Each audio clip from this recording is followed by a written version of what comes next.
Hello friends, नमस्कार। आप सब कैसे हैं? बढ़िया है ना? आई होप आप सब बढ़िया होंगे। आज हम लोग स्टार्ट करेंगे Hindi. Inter 10+2 arts commerce science के लिए हिंदी आज स्टार्ट करेंगे। आपको 2 खंड में पढ़ना है, गद्य भाग और पद भाग। ठीक है, एक कविता का होता है, दूसरा भाग होता है कहानी, ऐसे वगैरह, निबंध वगैरह, लेख वगैरह आपको मिलेगा। ठीक है, तो इसमें हम लोग स्टार्ट करेंगे आज बातचीत पाठ, है ना। इसके बाद बारी बारी से आपको हर चैप्टर का वीडियो आपको मिल जाएगा। आज हम लोग बातचीत के बारे में पढ़ेंगे, और बातचीत जिसके लेखक है बालकृष्ण भट्ट। बालकृष्ण भट्ट इस बातचीत जो निबंध है इसके लेखक हैं। बहुत ही इम्पोर्टेंट चैप्टर है आपके लिए और आपके एग्जाम के लिए। ठीक है, इसको अच्छा से समझिएगा। और ये हम लोग जो पढ़ने जा रहे हैं बातचीत बालकृष्ण भट्ट का, सबसे पहले हम लोग इसके लेखक के बारे में पढ़ेंगे, क्योंकि लेखक के बारे में जब पढ़ लेंगे तो उससे ऑब्जेक्टिव क्लियर हो जाएगा। ठीक है, इसमें से बहुत सारे ऑब्जेक्टिव पूछे जाएंगे एग्जाम में। तो चलिए हम लोग स्टार्ट करते हैं बालकृष्ण भट्ट के बारे में, इनकी जीवनी। ठीक है, तो इसमें कह रहा है कि बालकृष्ण भट्ट का पहला स्टेप हम लोग देखेंगे। ये जो येलो कलर में दिख रहा है, यहाँ से हम लोग स्टार्ट करेंगे। बालकृष्ण भट्ट का जन्म 23 जून 1844 ईस्वी को हुआ था और मृत्यु 20 जुलाई 1914 में। ठीक है, निवास स्थान इनका यानी कि जहाँ रह रहे थे इलाहाबाद उत्तर प्रदेश में। और पिता इनके जो थे, पिताजी का नाम बेनी प्रसाद भट्ट। क्या था? बेनी प्रसाद भट्ट। इनकी माता का नाम पार्वती देवी था। पिता एक व्यापारी थे, यानी व्यापार किया करते थे। और इनकी माता जो है एक सुसंस्कृत महिला थी, इन बहुत ही जो सभ्यता में रहने वाली महिला। और प्रारंभ में बालकृष्ण की शिक्षा संस्कृत से हुई। प्रश्न पूछ सकता है, प्रारंभ में बालकृष्ण भट्ट की शिक्षा किस चीज़ से हुई थी? संस्कृत से हुई थी। ठीक है, उसके बाद कह रहा है 1800, यहाँ पे देखिएगा 1869 से 1887 तक प्रयाग के मिशन स्कूल में इन्होंने अध्ययन का कार्य किया। और पिताजी के मृत्यु के बाद गृह कलह का सामना इन्हें करना पड़ा, यानी कि घर की स्थिति अच्छी नहीं रही, तो इनको कुछ ऐसे कलह, पारिवारिक कलह जो कि बहुत खतरनाक होता है ना। पारिवारिक कलह जो होता है एक बहुत ही गंभीर समस्या होता है, तो इनका सामना करना पड़ा। ठीक है, और उसके बाद से 1877 में हिंदी प्रदीप मासिक पत्रिका निकालना इन्होंने प्रारंभ किया। और इस पर इन्होंने 33 वर्ष तक काम किया। कितना वर्ष तक काम किया? 33 वर्ष तक। ठीक है, उसके बाद इन्होंने कुछ उपन्यास भी लिखा है। उपन्यास में जैसे रहस्य कथा है, नूतन ब्रह्मचारी है, 100 वजह नीक सुजान है, गुप्त बैरी है, रसातल यात्रा है, उचित दक्षिणा है, और हमारी घड़ी सद्भाव का अभाव है। ये इनकी उपन्यास रही है। ठीक है, प्रश्न पूछ सकता है रहस्य कथा किसका है, किसका लिखा हुआ उपन्यास है ना। नूतन ब्रह्मचारी किसकी उपन्यास है? 100 वजह नीक सुजान किसकी उपन्यास है? ठीक है, तो आपको इसको याद करना पड़ेगा ऑब्जेक्टिव के लिए। ठीक है, उसके बाद है इनकी नाटक जो रही है पद्मावती, बेड़ी संहार, शिशुपाल वध, शिक्षादान, सीता वनवास, पतित पंचम, मेघनाथ वध। ठीक है, इसके आगे है ब्रिलल्ला, भारतवर्ष और कैली। ठीक है, आगे है दो दूरदेशी। उसके बाद है एक रोगी और एक वैद्य। उसके बाद रेल का विकेट खेल। उसके बाद बाल विवाह। उसके बाद है लगभग इन्होंने 1000 निबंध लिखे हैं। कितने निबंध लिखे हैं? 1000 निबंध लिखे हैं। और इनकी जो भट्ट निबंध माला जो इन्होंने रचना किया था, ये बहुत ही प्रमुख रचना है। आएगा इनकी सबसे प्रमुख रचना का नाम क्या है, तो क्या होगा? भट्ट निबंध माला। ठीक है, तो ये आपके ऑब्जेक्टिव में पूछे जाएंगे। आगे हम लोग बढ़ते हैं चैप्टर पे। ठीक है, बातचीत पाठ का मुख्य विषय क्या है? अभी आप लेखक के बारे में पढ़े हैं और हम पढ़ेंगे अब विषय वस्तु क्या है। तो विषय वस्तु क्या है? बातचीत, है ना, जिसके लेखक क्या है? बालकृष्ण भट्ट। तो बातचीत के बारे में हम लोग पढ़ेंगे। बातचीत क्या चीज़ है, बातचीत के बारे में क्या लिखा है। तो इसमें बातचीत कहने का मतलब है कि वार्तालाप, यानी कि एक दूसरे से अपनी बात रखना, एक दूसरे से अपनी बात को करना बातचीत कहलाता है। ये साक्षात्कार होता है। ठीक है, तो बातचीत में इसमें लेखक का क्या विचार है, क्या कहना चाह रहे हैं। सबसे पहले क्वेश्चन हम लोग का ये होगा बातचीत का सारांश। ठीक है, बातचीत का सारांश यानी कि कहने का मतलब ये किताब का पूरा इसमें अंश आपको मिलेगा, जो जो मेन पॉइंट होगा पूरा आपको इसमें मिलेगा, ठीक है। जब आप सारांश पढ़ लीजिएगा तो आपको कहानी समझ में आएगा, और कहानी जब समझ में आ जाएगा तो इससे रिलेटेड जितने भी क्वेश्चन पूछे जाएंगे आपसे बिल्कुल आसानी से बन जाएगा, कोई दिक्कत नहीं होगा, कोई परेशानी नहीं होगा जब आप इस सारांश को पढ़ लीजिएगा तब, क्योंकि मेन आधार यही होता है सारांश। और आता भी एग्जाम में सारांश लिखें या इनके अनुसार इनके आधार पे प्रश्न पूछे जाएंगे आपसे और उसका आपको आंसर देना है। चलिए पहले हम लोग सारांश देखते हैं, इसके बारे में कहानी देखते हैं, कहानी क्या है। तो आप इतना तो क्लियर हो गया, बातचीत का मतलब है किसी से एक दूसरे से बातचीत करना, है ना, एक दूसरे से वार्तालाप करने की जो प्रक्रिया होती है बातचीत होती है, ठीक है। तो इसमें क्या रहा है, पहले का हम लोग लाइन देखेंगे। बालकृष्ण भट्ट आधुनिक हिंदी के निर्माण में एक महान पत्रकार, निबंधकार तथा हिंदी के आधुनिक आलोचना के रूप में जाने जाते हैं। यानी कि हिंदी निर्माण में एक महान पत्रकार भी रहे हैं, निबंधकार भी, और हिंदी आधुनिक आलोचना यानी कि इन्होंने आलोचना भी किया है किसी किसी वस्तु विषय पे, तो आलोचनाकार भी है ना। उसके बाद है इन्होंने आधुनिक हिंदी साहित्य में अपने गौरवशाली व्यक्तित्व और लेखन से एक नई दिशा प्रदान की है, लोगों को एक नई दिशा प्रदान की है। इनकी इतनी अधिक अच्छी गौरवशाली व्यक्तित्व रहा, इनके चरित्र रहा कि इनके चरित्र से दूसरे पे प्रभाव पड़, देखिए एक इंसान का अच्छा चरित्र होगा तो उसके चरित्र से दूसरे के ऊपर प्रभाव पड़ता है, उसको भी एक नई रोशनी मिलता है, नई दिशा मिलता है। कह रहा है कि बालकृष्ण भट्ट आधुनिक हिंदी के गद्य रचनाकारों में से हैं, इन्होंने गद्य लिखा है, गद्य भाग जो है वे भारतेंदु युग के प्रमुख साहित्यकारों में से एक थे। पूछा जाएगा, ऑब्जेक्टिव में भी पूछा जा सकता है, ये बालकृष्ण भट्ट किस युग के कवि थे, तो भारतेंदु युग हो जाएगा, है ना। अगर है इस निबंध में यूरोप वासियों की बातचीत का हुनर, आर्ट ऑफ कन्वर्सेशन के बारे में बताया गया है। यानी कि इस चैप्टर में जो बातचीत पाठ है इसमें किसके बारे में बताया गया है, यूरोप वासियों के लोगों के बारे में बताया गया है। यूरोप वासियों में आर्ट ऑफ कन्वर्सेशन यानी बातचीत करने की शैली कितनी अच्छी होती है। यूरोप वासियों में बातचीत करने की बहुत अच्छा एक शैली होता है, जिसको इसमें वर्णन किया गया आर्ट ऑफ कन्वर्सेशन यानी कि बातचीत करने की शैली के माध्यम से, ठीक है। आगे कह रहा है वाक शक्ति, इसको देखेंगे पहले। कह रहा है वाक शक्ति ईश्वर के द्वारा दिए गए वरदानों में से सबसे श्रेष्ठ वरदान है। यानी कि ईश्वर द्वारा जो हम लोग का शरीर दिया गया है इसमें सबसे अधिक, सबसे प्रभावशाली, है ना, सबसे अच्छा वरदान क्या है, बोलने की शक्ति। वाक शक्ति मतलब क्या होता है, बोलने की शक्ति। आपके पास बोलने की शक्ति है यानी कि आपके पास वाक शक्ति है। वाक का मतलब बोलना, है ना, यानी कि बोलने की कला। आपके पास कला होगा तो आपके हाथ में हर चीज़ होगा, बोलने का ढंग नहीं है तो कुछ नहीं होगा, है ना। तो कह रहा कि वाक शक्ति के अभाव में सृष्टि गूंगी होकर रह जाती है। वाक शक्ति, ये सही बात है, किसी के पास अगर बोलने की शैली नहीं है, भगवान अगर बोलने का वाक शक्ति नहीं दिए हैं, उसको गूंगा बना दिए हैं, तो जाहिर सी बात है उसके लिए संसार भी गूंगी हो जाती है। मनुष्य के संपूर्ण इंद्रियां अपनी अपनी शक्तियों में रहती है। अपनी जितनी भी इंद्रियां हैं, आँख, कान, नाक, मुँह, इंद्रियां है, ये क्या होती है, अपने अपनी एक उसको एक अलग मिला हुआ है, हर का काम एक अलग है ना, जिसमें हम लोग का वाक शक्ति भी मिला है, जो कि हम लोग अपने मुख के द्वारा बोलते हैं। अगर लेखक कहना चाहता है कि बोलने से ही मनुष्य के रूप का साक्षात्कार होता है। सही बात है, जब तक नहीं बोलेंगे, जब तक हम लोग के अंदर में क्या है ये स्पष्ट नहीं हो पाएगा। यानी कि बोलने से मनुष्य के रूप का साक्षात्कार होता है, इंसान कैसा है, ठीक है, उसके मेरिट डिमेरिट का पता चलता है। आगे बातचीत के माध्यम से अपने दिल की बात एक दूसरे से करते हैं। यानी कि जब बातचीत करते हैं तो अपने पूरे दिल की बात एक दूसरे से करते हैं, एक दूसरे के सामने रखते हैं प्रत्यक्ष रूप से। वास्तव में जब तक मनुष्य नहीं बोलता है तब तक उसका गुण दोष प्रकट नहीं होता है। 100% सही है, जब तक मनुष्य बोलेगा नहीं तब तक उसका गुण दोष बाहर आएगा नहीं। इंसान अगर चुपचाप हमेशा रहता है तो उसके भावनाओं को, उसकी इच्छा को समझना बड़ा मुश्किल हो जाता है, क्या कहना चाहता है, क्या बोलना चाहता है।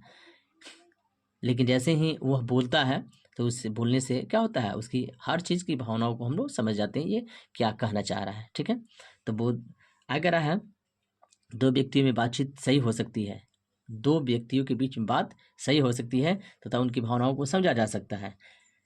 दो व्यक्ति जब जहाँ इकट्ठा होते हैं तो वो अपने एक दूसरे से दिल की पूरा हाल बताते हैं, दिल खोल करके रख देते हैं। ऐसा लगता है मतलब एकदम पूरा एकदम एक दूसरे में समाहित हो गए हैं, इस तरह से बात करते हैं, पूरा अपने मन की बात करते हैं, पूरा दिल से बात करते हैं, है ना। आगे कह रहा है बातचीत के द्वारा मनुष्य के अंदर छिपी गुण दोष को प्रकट किया जा सकता है। यानी कि जब बातचीत करेंगे तो उसके अंदर जितने भी छिपी है बुराइयां है, गुण है, अवगुण है ना, यानी हर चीज़ बाहर आ जाता है। अब नहीं बोलेंगे कुछ बाहर नहीं आएगा, चुपचाप रहेंगे, जहाँ रहेंगे चुपचाप रहेंगे, कोई किसी को नहीं पता चलेगा कि इसके अंदर क्या है। लेकिन जो बोलता है ना, लोग पता लगा लेते हैं, हाँ ये क्या चीज़ है, कितना इसके अंदर मेरिट है, डिमेरिट है। बोलने से क्या होता है, पता चल जाता है। आगे कहता है आर्ट ऑफ कन्वर्सेशन से हुनर की बराबरी स्पीच और लेख नहीं कर पाते हैं। इसमें बताया जा रहा है कि आर्ट ऑफ कन्वर्सेशन है, यानी कि बोलने की जो कला है, इसकी हुनर की बराबरी स्पीच और लेख नहीं कर सकता। जो स्पीच हम लोग देते हैं, स्पीच जो भी देता है या जो लेख लिखता है, वो दोनों जो है आर्ट ऑफ कन्वर्सेशन की बराबरी नहीं कर सकता। क्योंकि आर्ट ऑफ कन्वर्सेशन का मतलब होता है एक ऐसा बातचीत जिसे सुनकर लोग खुश हो जाएं, मस्त हो जाएं, प्रसन्न हो जाएं और तालियां बजाना शुरू कर दें। ऐसे एक आर्ट ऑफ कन्वर्सेशन होता है, ऐसे एक बातचीत करने की शैली होती, कला होती है। आप देखे होंगे कहीं कहीं कोई लोग बोलता है स्टेज पे या कहीं भी ये बोलता है तो लोग बड़ा मस्त हो जाते हैं, खूब सुनना पसंद करते हैं, तालियां बजाते हैं। लेकिन कोई ऐसा भी होता है जिसके अंदर कला नहीं होता है, उसको तो क्या लोग क्या करते हैं, नेगलेक्ट कर देते हैं। हाँ, तो कह रहा है कि बातचीत के संदर्भ में विभिन्न विद्वानों ने अपने अपने ढंग से अनेक विचार रखे। कुछ ऐसे इसमें विद्वान का चर्चा किया गया है, बेन जॉनसन है और एडिसन है। इन लोगों ने अपना विचार दिया है, मत दिया है कि बातचीत क्या मतलब क्या स्पष्ट होना चाहिए, किस तरह से बातचीत अच्छा होना चाहिए। जॉनसन और एडिसन, इन लोगों ने यहाँ पे अपना मत दिया है, विचार दिया है। कह रहा है इसमें बेन जॉनसन और एडिसन के विचार के यहाँ पे व्यक्त करते हुए लेखक कहता है कि वास्तव में जब मनुष्य नहीं बोलता है तब तक उसका गुण दोष प्रकट नहीं होता है ना। ये कौन कर रहा है, बेन जॉनसन कर रहे हैं। बेन जॉनसन के अनुसार कि जब तक मनुष्य नहीं बोलता है तब तक उसका गुण दोष प्रकट नहीं होता है। और दूसरे विद्वान जो एडिसन है, एडिसन के अनुसार यहाँ पे कह रहा है कि असली बातचीत केवल दो व्यक्ति में हो सकती है। ये कह रहा है कि जब तक मनुष्य बोलेगा नहीं तब तक गुण दोष प्रकट नहीं होगा, है ना। यानी कि बोलने से मनुष्य के रूप का साक्षात्कार होता है। दूसरे के कहने का ये मतलब है, किसके, एडिसन के। एडिसन जो विद्वान है उनके कहने का मतलब यह है कि असली बातचीत सिर्फ दो व्यक्तियों में ही हो सकती है। यानी कि दो व्यक्ति रहेगा तो एकदम पूरा दिल खोल करके रख देगा, आमने सामने बैठ करके बात करेगा, खूब मस्ती में बात करेगा, पूरे दिल की बात करेगा, है ना। कराई खुल करके अपनी क्या करते हैं, दिल की बात करते हैं। लेकिन तीसरे की उपस्थिति से बातचीत की धारा बदल जाती है। लेकिन जैसे ही तीसरा पहुंचेगा बातचीत की धारा बदल दी जाती है। और चार आदमी होते हैं तो बेतुकी की बात हो जाती है। लेकिन जब चार से अधिक होते हैं तो बस सिर्फ राम रमौवल ही होती है, बाकी कुछ नहीं होती है। यानी कि कहने का मतलब है कि जब दो व्यक्ति होते हैं तो पूरा दिल की बात करते हैं, एकदम पूरा इत्मीनान से बात करते हैं। लेकिन जैसे ही तीन व्यक्ति आ जाता है उसमें तीसरा का वहाँ पे एंट्री मार देता है, तो वो दोनों बात अपना मेन जो पर्सनल दिल की बात होता है बंद कर देते हैं, दूसरा बात बतियाने लगते हैं। ठीक है। उसके अलावा फिर अगर चौथे की एंट्री होती है तो फिर क्या होता है, बस तीसरे की एंट्री हुई तो त्रिकोण की समान हो गई, चौथे की एंट्री हुई तो बात बेतुकी की हो गई। अब वो कहेगा, यानी वो कहेगा मेरा सुनो, वो कहेगा मेरा सुनो, वो कहेगा मेरा सुनो, यानी कि कोई किसी का सुनने का नाम नहीं लेगा। लेकिन जब चार से अधिक हो जाएगा तो बस राम रमोवल, बिना मतलब का बात शुरू हो जाएगा, है ना। कोई किसी का एक भी नहीं सुनना चाहेगा, एक न सुनेगा, है ना, और न बातचीत अच्छा से होगा, उठ के वहाँ से चल देगा। लेकिन दो व्यक्ति होगा वहाँ पे, जब तक उसके दिल की बात खत्म नहीं होगी तब तक वो बैठे रहेगा, बात करते रहेगा, है ना। तो ये कह रहा है एडिसन। इसमें कवि का थॉट है, कवि का सोच है कि दो बूढ़ियों का आम विषय क्या होता है, बहू बेटी की शिकायत, उसके घर की कहानी, उसके घर की कहानी, अपने घर की कहानी, वो उससे कहेगी, वो इससे काम तो है नहीं रहता है ना बुढ़ारी समय में तो उसको क्या करना रहता है, बस उसकी बहू कैसी है, उसकी बहू कैसी है, ये उसको नहीं कर रही है, वो उसको नहीं कर रही है ना।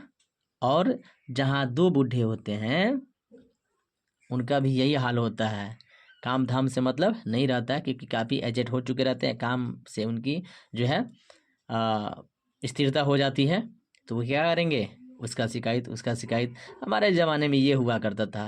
ये क्या आज के करेगा सब, यानी कि वो क्या करेंगे, उनके अनुसार अगर कोई काम नहीं करेगा, उनके अनुसार कोई काम नहीं करेंगे तो उनका क्या करेंगे, शिकायत करेंगे। ये देखो कैसे कर रहा है, वो देखो कैसे कर रहा है, ये कितना स्पीड में गाड़ी चला रहा है ना।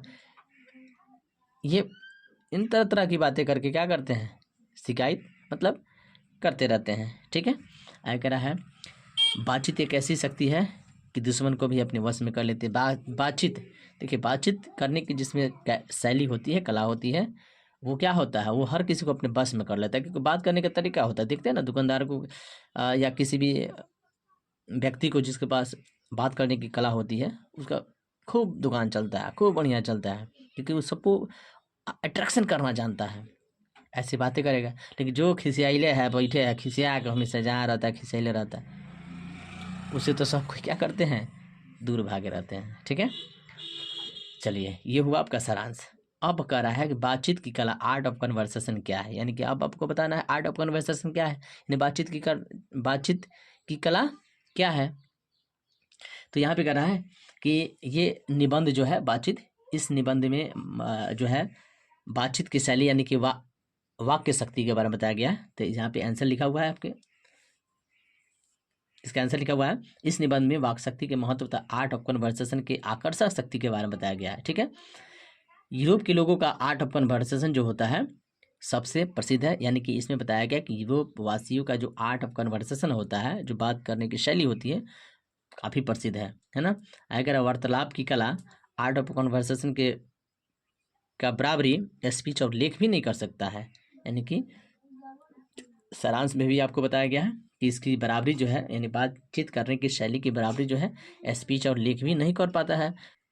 इस हुनर की पूर्ण कला के माहिर ऐसे जो है चतुराई से प्रसंग छोड़ते हैं कि सभी लोगों के लिए बातचीत कर्णप्रिय हो जाती है और अत्यंत सुखद होते हैं तथा तालियों की गड़गड़ाहट करने लगते हैं। यानी कि जब इस बातचीत करने में कोई व्यक्ति माहिर होता है, उसके पास शैली होती है, तो ऐसी चतुराई से कोई बात करता है, ऐसी मतलब कि इंटरेस्टिंग से कोई बात करता है कि सभी लोग क्या होते हैं, खुश हो जाते हैं, प्रसन्न हो जाते हैं और तालियों की गड़गड़ाहट होने लगती है।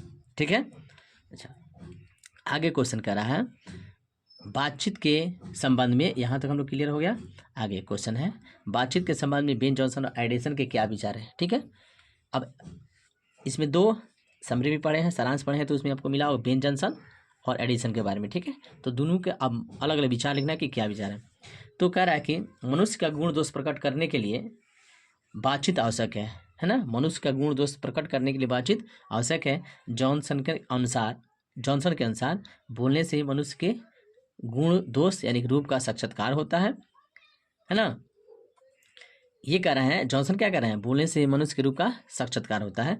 और ये एडिसन जो कह रहे हैं, यहाँ पे लिखा हुआ एडिसन जो कह रहे हैं कि असली बातचीत सिर्फ दो व्यक्तियों में ही हो सकती है, जिसका तात्पर्य है कि जब दो व्यक्ति आपस में आमने सामने मिलते हैं तो एक दूसरे से दिल की बात रखते हैं। क्या रखते हैं, एक दूसरे से दिल की बात रखते हैं। तीसरे की उपस्थिति से बातचीत की धारा बदल जाती है और ये तीन व्यक्ति त्रिकोण के समान हो जाते हैं, है ना। और मानो वह त्रिकोण बन जाती है। बातचीत में जब चार व्यक्ति लग जाते हैं तो बेतकल्लुफ़ी की बात होने लगती है। ठीक है, तो दोनों का विचार अलग अलग है। एक का विचार है कि असली बातचीत सिर्फ दो व्यक्ति में हो सकती है ना, यानी कि ये किसका विचार है, एडिसन का। जॉनसन का विचार क्या है कि बोलने से ही मनुष्य के रूप का साक्षात्कार होता है। और एडिसन का विचार है कि असली बातचीत दो ही व्यक्ति में हो सकती है। ठीक है, दोनों का विचार लिख देना है। आगे कह रहा है, बहुत ही इंपॉर्टेंट क्वेश्चन है, अगर हमें वाक शक्ति न होती तो क्या होता। बहुत बढ़िया क्वेश्चन है, जबरदस्त क्वेश्चन है, आपके एग्जाम लायक। अगर हमें वाक शक्ति न होता तो क्या होता। वाक शक्ति मतलब बोलने की शक्ति। भगवान जिसको गूंगे बना दिए हैं, तो गूंगे इंसान के पास वाक शक्ति नहीं होती है। वाक शक्ति यानी जो बोल सकता है उसे वाक शक्ति कहते हैं। ठीक है, तो अगर हमें वाक शक्ति नहीं होती तो क्या होता, जाहिर सी बात है हम लोग नहीं बोल सकते हैं, अपने जो अंदर की इच्छाओं को प्रकट नहीं कर सकते। तो यहाँ पे आंसर लिखा हुआ है, ईश्वर द्वारा दी गई शक्तियों में वाक शक्ति मनुष्य के वरदान के रूप में है।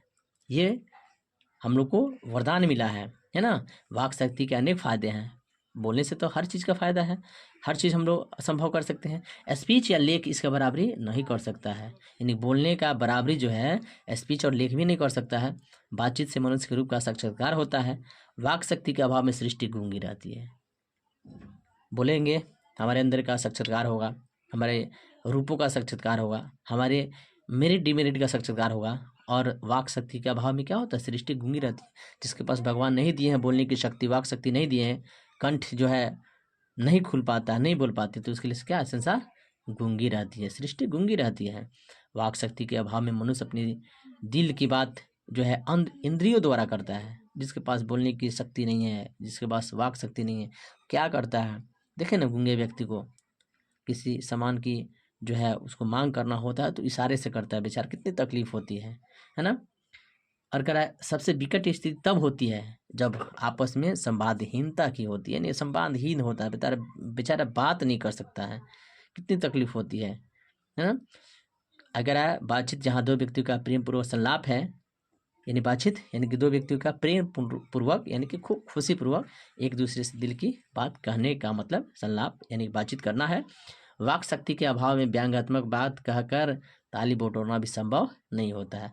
वाक शक्ति नहीं रहेगा तो हम लोग व्यंग्यात्मक बात कह सकते हैं, न हंसी वाला बात कह सकते हैं, न कोई भी बात कह करके हम लोग ताली बटोर नहीं सकते हैं। ठीक है, तो ये वाक शक्ति के फायदे हैं। वाक शक्ति के अभाव में सृष्टि गूंगी हो जाती है। जिसके पास वाक शक्ति है यानी बोलने की शैली है, कला है, वो दुनिया के हर चीज उसके हाथ में होता है। ठीक है, चलिए आगे हम लोग का है, ये आपका ये क्वेश्चन हो गया इंपॉर्टेंट जो क्वेश्चन है, इसमें आपको वही मिलेंगे। और व्याख्या, इसमें व्याख्या आता है जिसको इंग्लिश में एक्सप्लेनेशन कहते हैं। इंग्लिश हिंदी एक ही चीज़ है, बस वो इंग्लिश में पूछेगा क्वेश्चन, ये आपका हिंदी में पूछेगा। ठीक है, उसमें भी हिंदी इंग्लिश में एक्सप्लेन पूछेगा, इसमें हिंदी में व्याख्या पूछेगा। तो कह रहा है पहले का व्याख्या कर रहा है कि जब तक मनुष्य बोलता नहीं तब तक उसका गुण दोष प्रकट नहीं होता है। इसको अब इस पंक्ति को आपको सिद्ध करके बताना है कि कैसे। ठीक है, तो सबसे पहले फ्रेंड्स व्याख्या करते समय क्या किया जाता है कि लाइन किस चैप्टर से है और इस लाइन के लेखक कौन है, ये पहले लिखा जाता है। जैसे प्रस्तुत पंक्ति इस पाठ से लिया गया है, इसके लेखक ये है ना, यानी कि ये लिखना होता है।